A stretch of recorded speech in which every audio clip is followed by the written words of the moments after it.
একদিন এক অন্ধকারে অমাবস্যার রাতে ফিরছিলাম এক ইলিশ কিনে ঝুলিয়ে নিয়ে হাতে।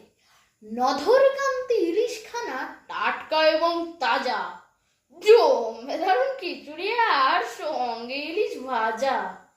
কয়েক পেটি ঝোলে খাবো, কয়েক পেটি ঝাল, লেজা মুড়ো চচ্চড়ি আর কাঁটা দিয়ে ডাল, সর্ষে বাটা দিয়ে খাবো কয়েক পেটি। ভাবতে ভাবতে ইলিশ নিয়ে বাড়ির দিকে হাঁটি।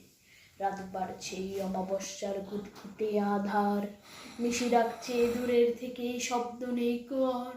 হঠাৎ শুনি অন্ধকার নাকি সুরের কান্না, আমা আমা ইলিশ খাবো, শুটকি মাছ ভালো না। আহা বাছা, ভাবনা কিসে আর, ওই তো যাচ্ছে ইলিশ নিয়ে মটকে দেওয়ার ঘাড়। শুনি আমার বুকের মধ্যে রক্ত জমে, মাথার মধ্যে চিরিক চিরিক তাচ্ছিম তাচ্ছিম। শেষকালে আজ ভূতের হাতে প্রাণটা যাবে নাকি? প্রাণ যায় যাক, শক্ত হাতে ইলিশ ধরে থাকি। হঠাৎ দেখি ইলিশ মাঝে একটু একটু টান, রাম রাম রাম রাম টানছে এবং শুনতে পাচ্ছি কচি ভূতের কথা। তুই খা না এই পেটনা দুটো, আমি খাচ্ছি মাথা। তুই নে না এই পেটির দিকটা, মুখে দিয়ে দিন।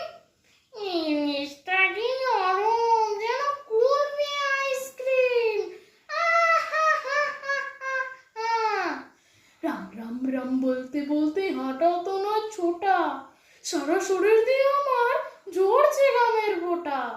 আজকে নিয়ে প্রাণটা বাড়ি ফিরলে কোনো মতে আর কোনোদিন আসবো না এই শেওড়া বনের পথে।